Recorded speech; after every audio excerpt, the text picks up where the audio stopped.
Au coup de sifflet final, les joueurs de Saint-Vincent s'écroulent sur la pelouse du stade Edmar Lama, satisfaits et heureux. Voilà 3 ans qu'ils n'avaient pas connu la victoire en match officiel.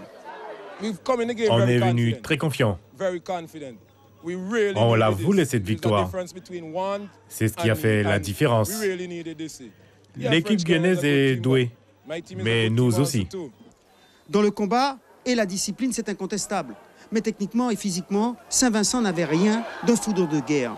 Rigoureux en défense, les 26 hits sont les plus dangereux en début de rencontre par Sutherland. Les Yanadoko répondent par Lauristin. Le match est équilibré, mais les contre-verts sèment la panique dans la défense guyanaise. Donovan Léon sauve les meubles. En l'absence d'automatisme, les Guyanais s'en remettent au coup de pied arrêté et à la tête de Grégory Lescaut. Ou encore à la vitesse de Rino. Mais Kevin Henry est héroïque dans les buts de Saint-Vincent, à l'image de cette envolée sur ce missile d'Abo. La pause est atteinte sans but.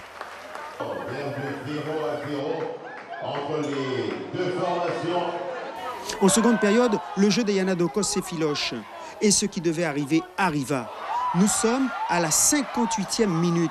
Grégory Lescaut n'appuie pas sa passe. Donovan Léon, surpris, commet une faute sur Cunningham.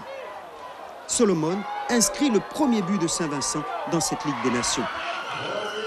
Dès lors, les visiteurs se recroquevillent en défense. La Guyane ne fait pas preuve de plus de réalisme. Que ce soit Alex Eric ou encore Joël Saruko entré en jeu, rien n'y fait. Les Yanadoko chutent pour la première fois en compétition à domicile depuis la victoire héroïque face au Honduras il y a 3 ans. C'est une déception pour nous parce qu'il y avait largement la place pour ramener une victoire de ce match-là. Il ne faut pas baisser la tête, il faut continuer à travailler, se servir de ça pour avancer. Notre objectif, c'est de se qualifier pour la Gold Cup 2019. Il nous reste 2 matchs. C'est vrai que ce sont des adversaires de très haut niveau.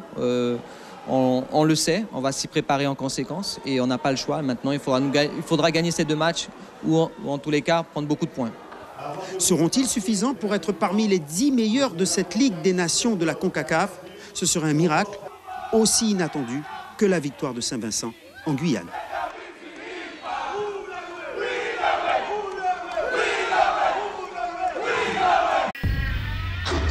Suivez l'info sur Guyana Première, télé, radio et Internet.